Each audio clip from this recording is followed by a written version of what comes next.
Hello नमस्कार। मैं प्रमोद अरोड़ा आप सभी का स्वागत करता हूं रोजगार विद प्रमोद यूट्यूब चैनल पर। दोस्तों, जैसा कि आप सभी प्यारे साथी जानते हैं कि हम लोग यहां पर हिंदी का प्रैक्टिस कर रहे होते हैं। तो आज का हमारा प्रैक्टिस सेट नंबर यहां पर 4 है। इसके पहले हम लोग 3 प्रैक्टिस सेट यहां पर हिंदी का कर चुके हैं। जो लोग नहीं देखे हैं प्यारे दोस्तों, आप लोग डिस्क्रिप्शन में लिंक मिलेगा, वहां से देख लीजिएगा। क्योंकि जानते हैं यूपी पुलिस में हिंदी हिंदी के टोटल दोस्तों यहाँ पर 37 प्रश्न पूछे जाएंगे। कितने प्रश्न? 37 प्रश्न पूछे जाएंगे। तो हमारा टारगेट है 37/37, यानी 37 में 37 नंबर हम कैसे लाएं, इस पर हम लोग कार्य कर रहे हैं। वीडियो के अंत में दोस्तों आप लोग जरूर बताइएगा कि आपने 37 में से कितने क्वेश्चन सही किए हैं। ठीक है, हिंदी दोस्तों एक अहम भूमिका निभाती है यूपी पुलिस की परीक्षा के लिए। तो मैं आपसे यही कहूँगा कि आप लोग वीडियो को पूरा देखिएगा। जो चीज़ बताया जाएगा अच्छे से नोट्स बनाइएगा, ध्यान से समझने का प्रयास करिएगा। ठीक है, और जितने भी कैंडिडेट यूपी पुलिस की तैयारी कर रहे हैं सभी लोगों तक फैलाइए, वीडियो को दोस्तों पहुंचाइए। ठीक है, चलिएगा अब हम स्टार्ट करते हैं। पहला क्वेश्चन आपकी स्क्रीन पर दिया गया है। एक बार सभी प्यारे दोस्त प्रश्न को ध्यान से पढ़ लेंगे। सबसे पहले आप लोग ध्यान से इस प्रश्न को पढ़ेंगे। क्या बोला गया है? मातृनाम का शुद्ध संधिविच्छेद है। प्यारे दोस्तों, संधि से क्वेश्चन आपके पेपर में पूछे जाएंगे। यहाँ पर क्या पूछा है? मातृनाम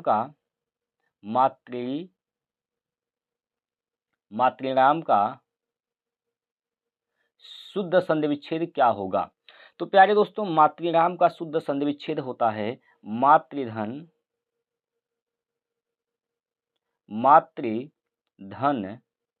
ऋणाम। ठीक है, मातृधन ऋणाम। ठीक है, ए इसका शुद्ध संधि विच्छेद होता है। ठीक है दोस्तों, ए इसका शुद्ध संधि विच्छेद होता है। किस विकल्प में दिया गया है? तो देखिएगा यहाँ पर ऑप्शन नंबर बी में दिया गया है दोस्तों। तो बी नंबर जो ऑप्शन है ये इसका सही उत्तर हो जाएगा। इसमें कोई डाउट, परेशानी, दिक्कत नहीं होनी चाहिए आप सभी को। और कुछ बातें और समझते हैं दोस्तों। इसमें कौन सी संधि है? तो हम बता दें दोस्तों, ये दीर्घ स्वर संधि है। कौन सी संधि है? दीर्घ स्वर संधि है दोस्तों। ठीक है, तो इस बात को भी आप लोग याद रखेंगे। चलिए आगे चलते हैं अगले क्वेश्चन की ओर। अगला प्रश्न आपकी स्क्रीन पर यहाँ पर दिया गया है। चलिएगा, बताइए इसका उत्तर क्या होगा। भाषा विज्ञान की दृष्टि से ऊ किस प्रकार का स्वर है? भाषा विज्ञान की दृष्टि से दोस्तों ऊ जो होता है, ऊ बड़ा ऊ, वो किस प्रकार का स्वर है? स्वर तो है, लेकिन किस प्रकार का स्वर है? पश्च विवृत स्वर है, अग्र विवृत है, अग्र विवृत है, या फिर पश्च संवृत है? ठीक है दोस्त, बताइए। विवृत का मतलब क्या होता है दोस्तों? जरा इसको भी समझ लीजिए। विवृत का मतलब होता है दोस्तों कि मुंह जो होता है वह बिल्कुल खुला होता है। ठीक है, बिल्कुल खुला होगा तो विवृत होता है। संवृत का मतलब होता है लगभग जो होता है यह बंद होता है। ठीक है, तो यहाँ पर आपसे ऊ की बात कर रहा है, ऊ किस प्रकार का स्वर है। तो प्यारे दोस्तों, ऊ जो होता है, जब आप ऊ बोलते हैं तो ये ओठ गोल हो जाता है। ऊ बोलिए, ऊ ऊ ऊ ऊ ओठ गोल हो जाता है, ओठ गोल हो जाता है। ठीक है, और मुंह जो होता है लगभग क्या होता है दोस्तों? लगभग यह बंद के समान ही होता है। मान के चलिए आधा बंद रहता है। ठीक है, और आधा बंद होता है। तो जब आधा बंद की बात किया जाएगा तो यहाँ पर संवृत हो जाएगा। क्या हो जाएगा दोस्तों? संवृत हो जाएगा। संवृत होगा तो कौन सा संवृत होगा प्यारे दोस्तों? पश्च संवृत होगा। कौन सा संवृत? पश्च संवृत। ऑप्शन नंबर डी इसका बिल्कुल सही उत्तर हो जाएगा। ठीक है, ऑप्शन नंबर डी इसका बिल्कुल सही उत्तर हो जाएगा। इस बात में कोई दिक्कत, कोई परेशानी आपको नहीं होनी चाहिए। अगला प्रश्न आपके स्क्रीन पर यहाँ पर है। चलिएगा, अगला प्रश्न आपके सामने दिया गया है दोस्तों। दिए गए शब्दों में से स्त्रीलिंग कौन सा है? अब स्त्रीलिंग की बात कर रहे हैं, स्त्रीलिंग कौन कौन सा है? ये इसमें स्त्रीलिंग आपको बताना है, सिर्फ और सिर्फ स्त्रीलिंग बताना है। तो देखिए दोस्तों, प्रकृति जो होता है, प्रकृति प्रकृति होती है, प्रकृति अच्छी होती है, प्रकृति अच्छा होता है। तो प्रकृति दोस्तों अच्छी होती है, प्रकृति क्या होती है? अच्छी होती है। तो अच्छी होती है, इससे क्या निष्कर्ष निकल रहा है कि प्रकृति जो है शब्द है, यह स्त्रीलिंग शब्द है। प्रकृति कैसी शब्द है? स्त्रीलिंग शब्द है। ऑप्शन नंबर ए इसका बिल्कुल सही उत्तर हो जाएगा। क्या? प्रकृति। बाकी सभी क्या हैं? ये जो सभी तीनों बच गए हैं, ये क्या होते हैं? ये पुल्लिंग होते हैं। दोस्तों हिंदी में दो ही लिंग होते हैं, एक स्त्रीलिंग होते हैं, एक पुल्लिंग होते हैं। लेकिन वही संस्कृत की बात करते हैं तो संस्कृत में तीन लिंग हो जाते हैं। एक नपुंसक लिंग जुड़ जाता है, और उभय लिंग भी होता है दोस्तों, ये सब जुड़ जाते हैं। ठीक है, हिंदी में याद रखिएगा सिर्फ और सिर्फ दो ही लिंग होते हैं, स्त्री और पुरुष। चलिए आगे चलते हैं, अगला प्रश्न। अगला प्रश्न आपके स्क्रीन पर है दोस्तों, यहाँ पर देखिएगा। अगला क्वेश्चन आपके स्क्रीन पर है। यहाँ पर क्या बोला गया है? यहाँ पर दोस्तों आपसे क्वेश्चन पूछा गया है कि मौसम आज कुछ सुहावना सा है। वाक्य में सुहावना शब्द किसका परिचायक शब्द है? सुहावना जो शब्द है दोस्तों, वो किसका परिचायक शब्द है? सुहावना किसका परिचायक शब्द है? यह आपको यहाँ पर बताने हैं। सुहावना किसका परिचायक शब्द है? दोस्तों देखिएगा, यहाँ पर ऑप्शन थोड़ा सा लिखने में मिस्टेक हो गया है। ठीक है, तो घबराने की कोई बात नहीं है दोस्तों। सुहावना क्या बता रहा है? तो सुहावना क्या बता रहा है? विशेषता बता रहा है। यानी सुहावना क्या हो जाएगा? विशेषण हो जाएगा। क्या हो जाएगा दोस्तों? विशेषण हो जाएगा। तो विशेषण यहाँ पर लिया है। ठीक है, विशेषण इसका राइट आंसर हो जाएगा, कोई दिक्कत नहीं है। अगला क्वेश्चन, अगला प्रश्न है आपकी स्क्रीन पर। चलिएगा, अगला प्रश्न आपकी स्क्रीन पर है। निम्नलिखित विकल्पों में से तत्सम शब्द है। तत्सम शब्द दोस्तों आपको बताना है। तत्सम शब्द क्या होता है? जो संस्कृत से लिए जाते हैं तत्सम होते हैं। बाकी जो संस्कृत का बिगड़ा हुआ रूप होता है वह तद्भव होता है। तो संस्कृत से क्या लिया गया है? यहाँ पर देखिएगा, आलस्य जो शब्द है प्यारे साथियों, ये संस्कृत का शब्द है, तो ये हो जाएगा इसका तत्सम शब्द। आलस्य क्या है? इसमें तत्सम शब्द होता है। बाकी देखिए, नारियल तद्भव है, उपरोक्त तद्भव है, तुरंत तद्भव है। अच्छा, नारियल का तत्सम क्या होगा प्यारे दोस्तों? नारियल का दोस्तों यहाँ पर तत्सम शब्द क्या होगा बताइए? नारियल का होता है नारिकेल। क्या होता है दोस्त? नारिकेल होता है। ठीक है, नारिकेल होता है नारियल का। इसी प्रकार उपरोक्त का उपर्युक्त होता है। ठीक है, उपर्युक्त होता है। और तुरंत का क्या होता है? त्वरित होता है, त्वरित। ठीक है, नारियल का तत्सम क्या होता है? नारिकेल। उपरोक्त का तत्सम क्या होता है? उपर्युक्त। तुरंत का तत्सम क्या होता है? त्वरित। ये बात आप लोग याद रखेंगे। बाकी क्वेश्चन के हिसाब से पूछा गया है, इन चारों विकल्पों में से तत्सम शब्द क्या है? तो आलस्य है। अगला क्वेश्चन देखिए, अगला प्रश्न, श्रृंगार शब्द का तत्सम बताइए। देखिए यहाँ पर दोस्तों थोड़ा सा मिस्टेक हो गया है यहाँ पर। ठीक है, यहाँ पर हल्का सा मिस्टेक हुआ है। ऑप्शन में टाइपिंग एरर है दोस्तों, थोड़ा सा इसको सुधार करेंगे आप लोग।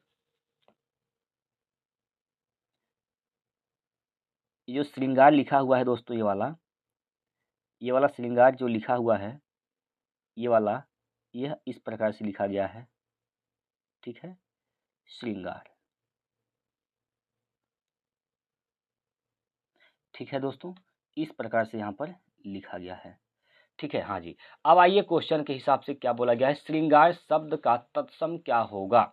मतलब श्रृंगार शब्द का दोस्तों यहाँ पर तत्सम शब्द बताना है क्या है।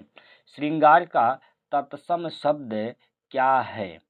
सॉरी, सिगार का तत्सम शब्द क्या है? तो सिगार नहीं होता है, सिगार तो तद्भव हो गया। इसका तत्सम होता है श्रृंगार। श्रृंगार, वो भी कौन सा श्रृंगार? जो ऑप्शन नंबर यहाँ पर देखिएगा, ऑप्शन नंबर सी में जो दिया गया है, ये बनाए हैं हम। ये जो है इसका बिल्कुल सही उत्तर हो जाएगा। इस प्रकार से श्रृंगार लिखा जाता है। सिगार नहीं होता है, सिगार तद्भव है। इसका तत्सम शब्द क्या हो जाएगा? श्रृंगार। ऑप्शन नंबर सी इसका बिल्कुल सही उत्तर है दोस्तों। अगला प्रश्न देखिएगा, अगला प्रश्न यहाँ पर है, कर्कश का विलोम नीचे दिए गए विकल्पों में से चुनें। कर्कश का विलोम बताना है आपको दोस्तों, बताइए क्या होगा कर्कश का विलोम। देखिए कर्कश क्या होता है, जब कोई चीज बहुत भद्दा होता है, मतलब बहुत तेज बोला जाता है। जैसे मान लीजिए अगर डीजे के सामने अगर हैं आप, तो डीजे के जस्ट नज़दीक रहेंगे तो उसकी आवाज़ जो होगा बहुत कर्कश होता है, मतलब बहुत तीक्ष्ण होता है। तो कर्कश का इसका विलोम क्या हो जाएगा, कर्कश का विलोम मधुर हो जाएगा। क्या हो जाएगा दोस्तों, कर्कश का विलोम यहाँ पर दोस्तों मधुर होगा। ऑप्शन नंबर सी इसका बिल्कुल सही उत्तर हो जाएगा। ठीक है, ऑप्शन नंबर बी इसका बिल्कुल सही उत्तर है दोस्तों। यहाँ पर कोई दिक्कत हो तो बताइए। यहाँ पर देखिए, ये जो कठोर शब्द लिखा गया है दोस्तों, कठोर शब्द का विलोम क्या होगा, कठोर शब्द का विलोम क्या होगा, आप लोग कमेंट करके बताएंगे कठोर का विलोम क्या होगा दोस्तों। ठीक है, कठोर का विलोम आप लोग कमेंट करके बताएंगे नीचे, कठोर का विलोम क्या होगा। हम आगे बढ़ते हैं अगले क्वेश्चन की ओर। चलिएगा, अगला प्रश्न आपके स्क्रीन पर है दोस्तों, वाक्यांश के लिए एक शब्द से संबंधित कौन सा जोड़ा क्या है, गलत है। गलत बताना है आपको, कौन सा जोड़ा यहाँ पर गलत है। तो देखिए, जिसका इलाज कठिन हो, दुसाध्य होता है, जो मनुष्यता से दूर हो, अमानुषिक होता है, जो कम खर्च करने वाला हो, उसको हम क्या बोलते हैं, मितव्ययी बोलते हैं। क्या बोलते हैं दोस्तों, जो कम खर्च करता है उसे मितव्ययी बोला जाता है, ना कि अपव्ययी बोला जाता है। क्या बोलते हैं, मितव्ययी। तो यही जो विकल्प है सी नंबर, ये क्या है दोस्तों, जोड़ा यहाँ पर गलत है। बाकी सभी क्या है, सही हैं। बाकी ये भी सही है, ये भी सही है, ये भी सही है, लेकिन ये जोड़ा क्या है दोस्तों, गलत है। यहाँ पर आपको गलत ही बताना था, इसलिए ये जो है ऑप्शन नंबर सी इसका राइट आंसर हो जाएगा। चलिएगा, अगला प्रश्न देखिए।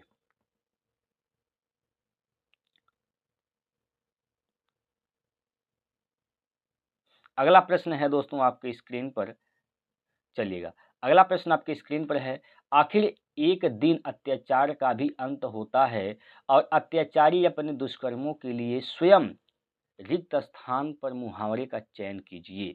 अब यहाँ पर जो डॉट डॉट दिया गया है, वहाँ पर इसमें से चारों विकल्पों में से एक उचित विकल्प आपको क्या करना है, चुनना है। तो यहाँ पर क्या हो जाएगा, सिर धुनता है। क्या करता है दोस्तों, सिर धुनता है। क्या करता है, एक बार फिर बताएंगे, सिर, वह अपना सिर क्या करता है, स्वयं सिर को क्या करता है, धुनता है। तो ऑप्शन नंबर ए हो जाएगा इसका राइट आंसर। चलिए दोस्तों, अगला प्रश्न, अगला प्रश्न आपके बोर्ड पर है, यहाँ पर देखिएगा, बहिर्मुखी शब्द में कौन सा उपसर्ग है। बहिर्मुखी शब्द में दोस्तों कौन सा उपसर्ग है, यहाँ पर आपको बताने हैं। बहिर्मुखी में कौन सा उपसर्ग है, बहिर्मुखी में दोस्तों कौन सा उपसर्ग है। तो इसमें उपसर्ग है बहिर। क्या है, बहिर। ऑप्शन नंबर बी इसका सही उत्तर हो जाएगा। ठीक है, अगला प्रश्न, अगला प्रश्न है, अत्याचार का सही संधि विच्छेद है। अत्याचार का दोस्तों सही संधि विच्छेद क्या हो जाएगा, अतिधन आचार। क्या होता है, अतिधन आचार होता है, अतिधन आचार। ठीक है, तो अतिधन आचार होता है। अब देखिए, यहाँ पर छोटी ई है, अब प्लस आ है, ई आ मिल के क्या बन गया, या बन गया है दोस्तों। ठीक है, तो यहाँ पर अतिधन आचार इसका राइट आंसर होगा, जो कि ऑप्शन नंबर सी इसका सही है। ठीक है, ऑप्शन नंबर सी इसका बिल्कुल क्या है दोस्तों, सही है। अभी इसमें कौन सी संधि है, इसमें कौन सी संधि है दोस्तों। ठीक है, तो इसमें यण संधि है। कौन सी संधि है, यण स्वर संधि है। तो इसे भी आप लोग याद रखेंगे। अगला प्रश्न है, अगला क्वेश्चन आपके स्क्रीन पर है, देखिएगा, निर्दय में समास है। निर्दय में दोस्तों कौन सा समास है, यहाँ पर आपसे पूछा गया है, निर्दय में कौन सा समास है। ठीक है, तो निर्दय का अगर हम समास विग्रह करते हैं, तो इसका समास विग्रह होता है, दया नहीं है। क्या नहीं है? निर्दय का मतलब दया नहीं है। तो इसका निर्दय में कौन सी समास हो जाएगी? तो इसमें समास होगा बहुव्रीहि समास। कौन सा समास दोस्तों? बहुव्रीहि समास, ऑप्शन नंबर डी। चलिए अगला प्रश्न।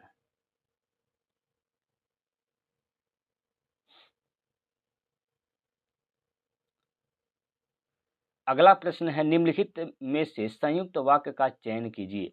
देखिए दोस्तों, संयुक्त वाक्य का चयन करना है। संयुक्त वाक्य क्या होता है? जो दो साधारण वाक्य मिलकर एक एक वाक्य बनाते हैं, उसको हम लोग क्या बोलते हैं? संयुक्त वाक्य बोलते हैं। अब ये कैसे बनते हैं? जैसे इसमें कैसे बनाया जाएगा? या तो जो लगाइए, जो, सो, और, तथा, ये सब जोड़कर, या और या भी है, किंतु है, पर है, ये सब जोड़कर दो सिंपल यानी साधारण वाक्यों को एक वाक्य में बदलते हैं, उसे कहते हैं संयुक्त वाक्य। अब देखिएगा यहाँ पर पहला है, आप बताएं कि आपकी समस्या क्या है। ये तो क्वेश्चन मार्क है, इसमें कहीं जोड़ने की बात नहीं आया है। मैं तुम्हारे साथ व्यापार करना चाहता हूँ, इसमें भी कहीं दो वाक्य जुटा नहीं है, ते भी क्या हो जाएगा दोस्त? गलत हो जाएगा। अगला है, उसने खाना खाया और सो गया। खाना खाया भी और क्या हुआ? सो गया दोस्तों। तो इसमें ये भी एक वाक्य है, ये भी एक वाक्य है। तो इसमें संयुक्त, यहाँ पर संयुक्त वाक्य की बात, संयुक्त वाक्य यहाँ पर हो जाएगा। ऑप्शन नंबर सी इसका राइट है। ठीक है भाई, चलिएगा अगला प्रश्न।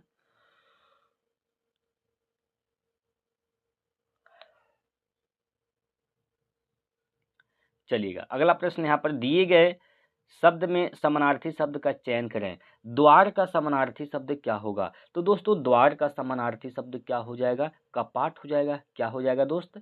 कपाट हो जाएगा। कपाट इसका राइट आंसर है, ऑप्शन नंबर बी। ठीक है, यहाँ तक कोई दिक्कत की बात नहीं है, बताइएगा। देखिएगा यहाँ पर कर्मठ की बात करते हैं दोस्त। कर्मठ का क्या होता है? कर्मठ का उद्यमी होता है। कर्मठ का क्या होता है दोस्त?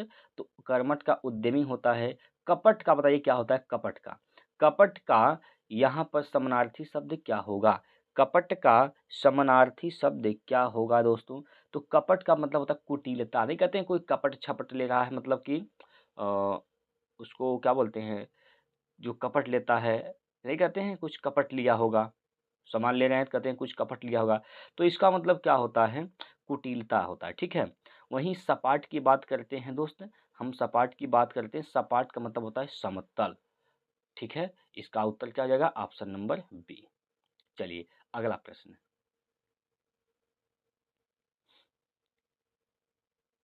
अगला प्रश्न है, दिए गए वाक्य का वह भाग ज्ञात करें जिसमें कोई त्रुटि है। यदि त्रुटि नहीं है तो कोई त्रुटि नहीं है चुनें। चलिएगा, अध्यापक हमसे एक लेख लिखवाया, इसमें कोई त्रुटि है कि नहीं? तो इसमें देखिए, अध्यापक हमसे एक लेख लिखवाया, अध्यापक ने हमसे एक लेख लिखवाया, यानी कारक संबंधित त्रुटि है इसमें। कारक संबंधी क्या है दोस्त? इसमें त्रुटि है। तो इसमें क्या होगा? अध्यापक ने, क्या होगा? अध्यापक ने। तो पहला ये जो है ना, ये वाला, ये पहला गलत है दोस्त। पहला क्या है? गलत है। तो पहला गलत है, इसका मतलब ऑप्शन नंबर यहाँ पर ए इसका बिल्कुल सही उत्तर है। ठीक, चलिए अगला प्रश्न।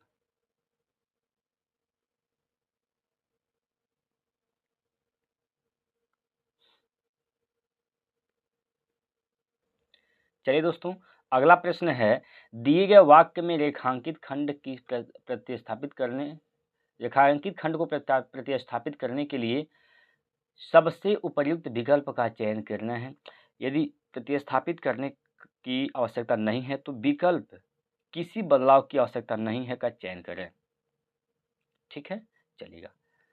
यहाँ पर है, किसी देश किसी देश की संपत्ति ऐसे देश में आदर्श विद्यार्थी ही होते हैं। अब देखिए इसमें क्या गलती है? इसमें दोस्तों क्या गलती है बताइए?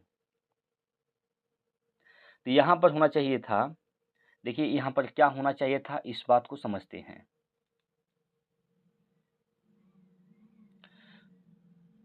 यहाँ पर किसी भी देश की संपत्ति उस देश के आदर्श विद्यार्थी होते हैं। तो उस देश के आदर्श विद्यार्थी होते हैं। ये जो ऑप्शन नंबर ए है, ठीक, ये जो ऑप्शन नंबर ए है दोस्त, ये इसका राइट आंसर हो जाएगा। ठीक है, ऑप्शन नंबर ए इसका बिल्कुल सही उत्तर हो जाएगा। इसमें कोई दिक्कत की बात नहीं, थोड़ा सा इसमें चेक करना था कौन सा सेंटेंस सही बैठ रहा है। चलिए अगला प्रश्न। अगला क्वेश्चन आपके स्क्रीन पर है दोस्तों। वह सममात्रिक छंद जिसके प्रत्येक चरण में 24-24 मात्राएं तथा प्रत्येक चरण में 11वीं एवं 13वीं मात्रा पर यति होती है, कौन सा छंद कहलाता है? दोस्तों ये छंद कौन सा है? तो ये छंद का नाम है दोस्तों रोला। कौन सा छंद है दोस्त? रोला छंद है। ठीक है, रोला इसका राइट आंसर है ऑप्शन नंबर ए। अगला प्रश्न देखें। अगला प्रश्न यहाँ पर है, डैश दृष्टि राष्ट्रीयता का आधार है, रिक्त स्थान के लिए सही विकल्प का चयन करें। सही विकल्प का यहाँ पर चयन करना है। तो दृष्टि राष्ट्रीयता का आधार है। कौन से दृष्टि दोस्तों?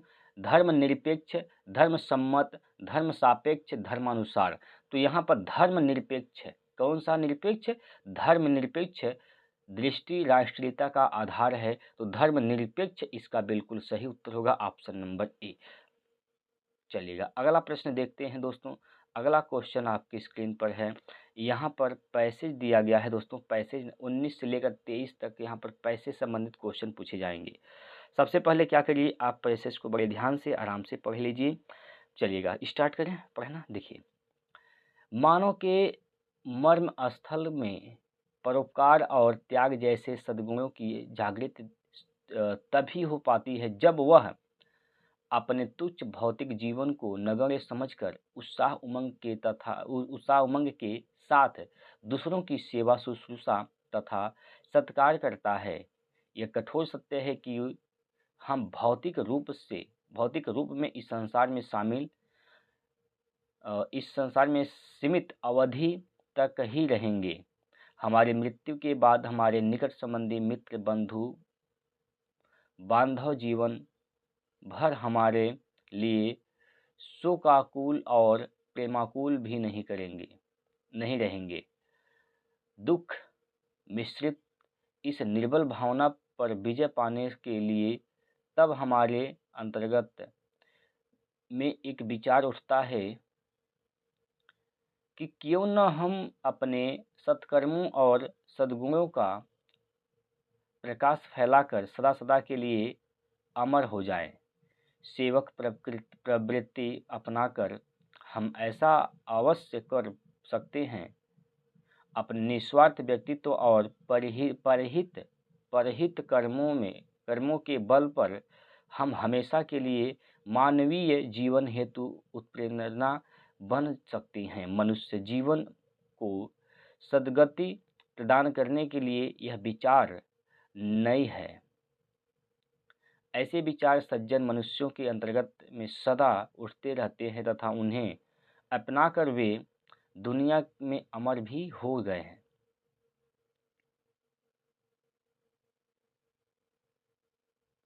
ठीक है, चलिएगा आगे। इस आधार पर अस्थायी रूप से नहीं रहने पर भी ऐसे परहितकारी कालांतर पर पूजे जाते रहेंगे। मनुष्य जीवन की सर्वश्रेष्ठ शिक्षा यही है। यदि सीखकर मनुष्य का जीवन आनंदमय और समृद्धशाली हो जाता है, यदि इस प्रकार मानव जीवन उत्पन्न होता है, तो यह संपूर्ण संसार स्वर्गिक विस्तार ग्रहण कर लेगा। किसी भी मानव को आध्यात्मिकता का जो अंतिम ज्ञान मिलेगा, वह भी यही शिक्षा देगा कि धर्म कर्म का उद्देश्य सत्कर्मों और सद्गुणों की ज्योति फैलाना ही है। देखिए दोस्तों, अगला यहाँ पर प्रश्न इससे संबंधित पहला क्वेश्चन है, देखिएगा इससे रिलेटेड पहला प्रश्न आपकी स्क्रीन पर है। यहाँ पर बोला गया है दोस्तों, निस्वार्थ शब्द का उपर्युक्त विपरीतार्थी शब्द है। तो निस्वार्थ का विपरीतार्थी शब्द क्या होता है दोस्तों? वह होता है स्वार्थ। क्या होता है दोस्त? स्वार्थ होता है। ऑप्शन नंबर डी इसका बिल्कुल सही उत्तर है। अगला प्रश्न है, चलिएगा अगला उसी पैसे से रिलेटेड सभी प्रश्न हैं यहाँ पर। चलिएगा यहाँ पर क्या बोला है, गद्यांश में प्रयुक्त आध्यात्मिकता शब्द किन उपसर्ग प्रत्ययों से बना है? तो यहाँ पर दोस्तों देखेंगे ऑप्शन में, तो यहाँ पर अधि इक उपसर्ग हैं, जबकि ता क्या है? प्रत्यय है। अधि इकता, ये ऑप्शन नंबर जो है दोस्तों, ये सी पर था दोस्तों, मिस्टेक हो गया है टाइपिंग के दौरान, कोई दिक्कत की बात नहीं है। तो अधि इकता, ये इसका क्या हो जाएगा? उपसर्ग और प्रत्यय। अगला प्रश्न देखिए,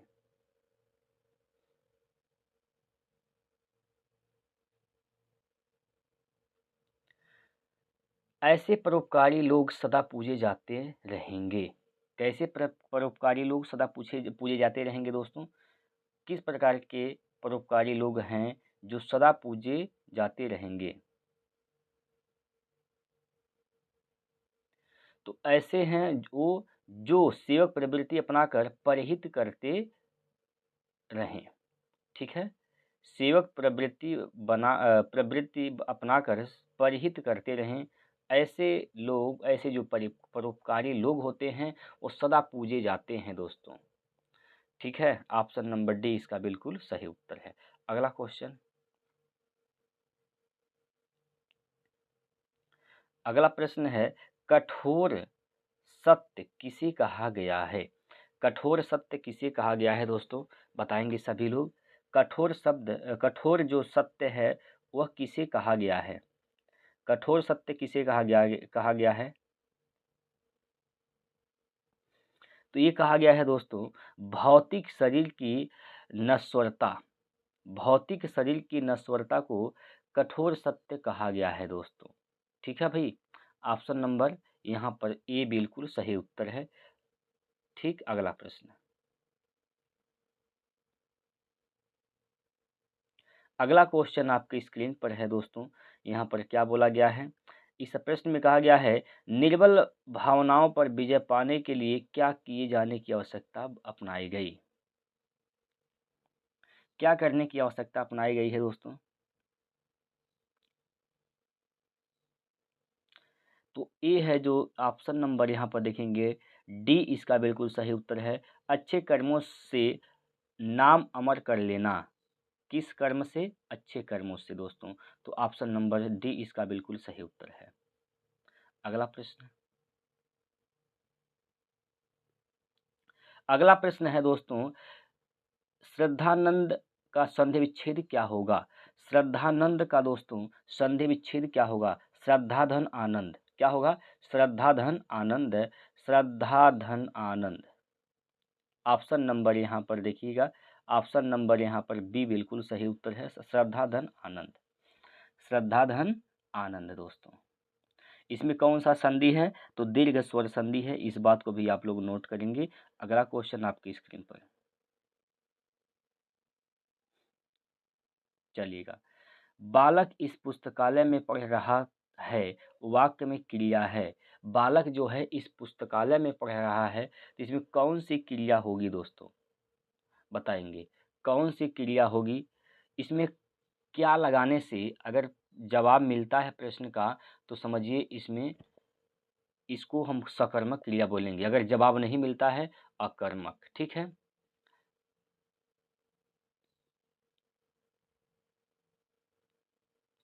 देखिए दोस्तों, बालक कहाँ पढ़ रहा है? तो पुस्तकालय में पढ़ रहा है। पुस्तकालय क्या हो जाएगा यहाँ पर? पुस्तकालय दोस्तों यहाँ पर क्या हो जाएगा? कर्म हो जाएगा। तो इसमें कर्म साथ ही साथ कर्म है, तो सकर्मक क्रिया, सकर्मक क्रिया का उदाहरण हो जाएगा यहाँ पर। तो सकर्मक, जो कि ऑप्शन नंबर यहाँ पर डी इसका बिल्कुल सही उत्तर हो जाएगा। अगला प्रश्न,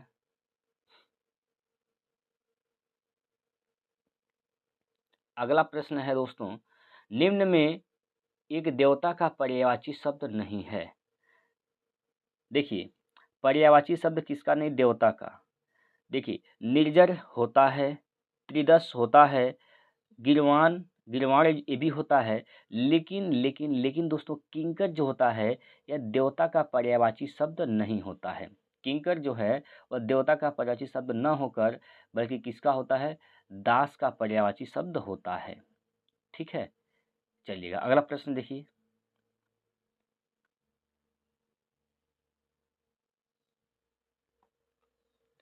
चलिए दोस्तों, अगला प्रश्न है, जो मोक्ष चाहता हो, जो मोक्ष की प्राप्ति करना चाहता हो, मोक्ष चाहता हो, उसको एक शब्द में क्या कहेंगे, उसे कहते हैं मुमुक्षु। क्या बोलते हैं दोस्तों, मुमुक्षु बोलते हैं। ऑप्शन नंबर ए इसका बिल्कुल सही उत्तर है।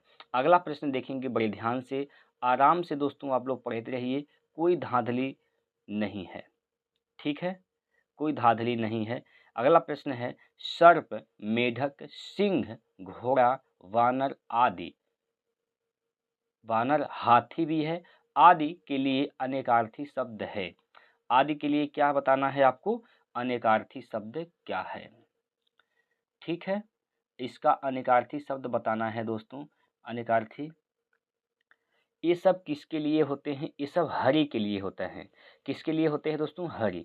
क्योंकि देखिए हरि माने सर्प होता है, मेढक होता है, सिंह भी होता है, घोड़ा भी होता है, वानर होता है, हाथी होता है। तो ये सब हरि के लिए क्या है, अनेकार्थी शब्द हैं। ऑप्शन नंबर यहाँ पर सी बिल्कुल सही उत्तर है दोस्तों। अगला प्रश्न, अगला प्रश्न देख लेंगे एक बार सभी लोग। 29वां क्वेश्चन पर हम लोग दोस्तों कदम रख चुके हैं। देखिएगा क्या बोला गया है, निम्नलिखित में से वर्तमान काल का उदाहरण है। वर्तमान काल का उदाहरण है दोस्तों, यहाँ पर आपसे पूछा गया है। वर्तमान काल का उदाहरण क्या है, देखेंगे दोस्तों। देखिए, उसने पढ़ा था, ये भूतकाल में हो गया, ये तो भूतकाल में हो गया। वह पुस्तक पढ़ेगा, भविष्य काल की बात कर रहा है। वह जाता है, ये है दोस्तों वर्तमान काल। वह जाता है, ये तो वर्तमान काल हो गया, जो कि हमारा उत्तर ऑप्शन नंबर सी सही है। वह खेल रहा था, यह अपूर्ण भूतकाल की बात कर रहा है यहाँ पर, इसलिए ऑप्शन नंबर सी वह जाता है दोस्तों, ये वर्तमान काल में वाक्य लिखा गया है। अगला प्रश्न पर हम लोग चल रहे हैं, अगला क्वेश्चन देखेंगे। अगला प्रश्न नंबर 30 आपकी स्क्रीन पर है। प्रश्न नंबर 30 आपकी स्क्रीन पर, सही विकल्प का चयन करें जो शुद्ध वाक्य है। शुद्ध वाक्य आपको बताना है यहाँ पर दोस्तों। देखिए, वह सारी रात पढ़ता रहा, वह सारी रात क्या करता रहा दोस्तों, पढ़ता रहा। ये जो है ऑप्शन नंबर बी, ये जो है ये बिल्कुल शुद्ध है। ठीक है, ठीक है दोस्तों, तो ऑप्शन नंबर बी जो है ये बिल्कुल सही उत्तर है। अगला प्रश्न आपके स्क्रीन पर चलिएगा, हथियार डाल देना मुहावरे का सही अर्थ बताइए। हथियार डाल देना का मुहावरा का अर्थ क्या होगा, मात्र कल्पना करते रहना, हथियार गिरा देना, हथियार उठा लेना, हार मान लेना। तो क्या हो जाएगा दोस्तों, हथियार डालने का मतलब क्या होता है, जब आप हथियार डाल दिए इसका मतलब हार मान गए। ठीक है, तो क्या हो जाएगा, यह हार मान लेना। ऑप्शन नंबर यहाँ पर डी सही है। अगला प्रश्न देखेंगे।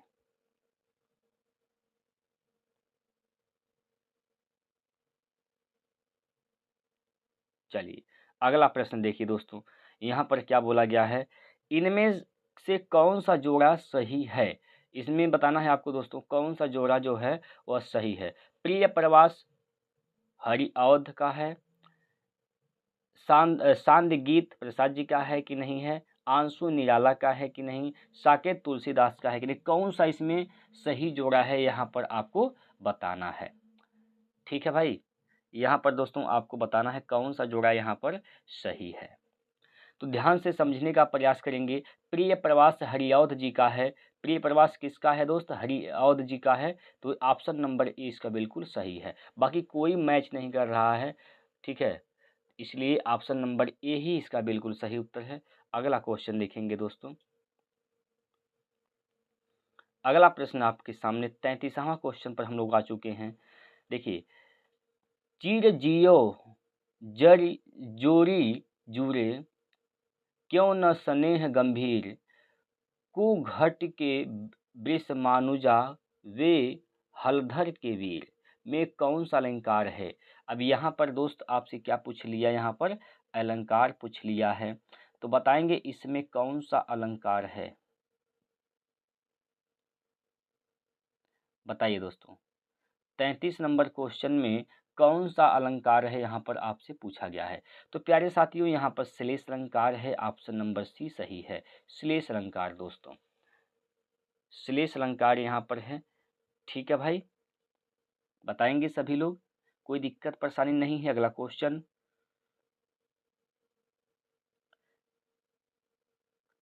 चलिए अगला प्रश्न आपके स्क्रीन पर देखिएगा। निम्नलिखित शब्दों में से एक की वर्तनी क्या है, शुद्ध है, बाकी सभी क्या है, अशुद्ध है। तो कौन सा इसमें शुद्ध वर्तनी है, यहाँ पर आपसे ये पूछा गया है दोस्तों। देखिएगा, यहाँ पर एक शब्द लिखा हुआ है निरपराध। निरपराध यहाँ पर दोस्तों शुद्ध लिखा गया है, तो यही वर्तनी क्या हो जाएगा इसका, सही। ठीक है, यही इसका वर्तनी क्या हो जाएगा दोस्तों, सही हो जाएगा। तो ऑप्शन नंबर डी बिल्कुल सही उत्तर है। ठीक है, अगला प्रश्न,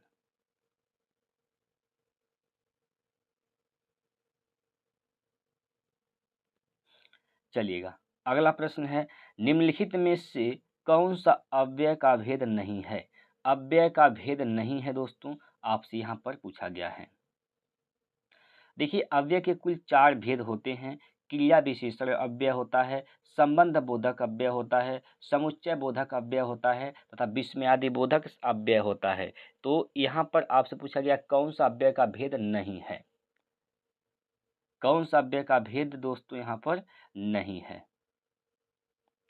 तो यहाँ पर दोस्तों परिणाम बोधक अव्यय नहीं होता है।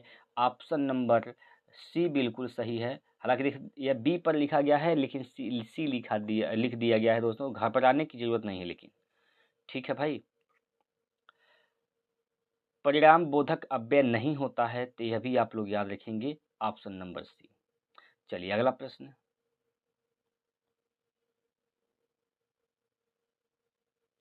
चलिए अगला प्रश्न आपके स्क्रीन पर आ गया है दोस्तों। सुख दुख के बीच लगने वाला जो हाइफन है, जो योजक चिन्ह है दोस्तों, इसको क्या बोलते हैं।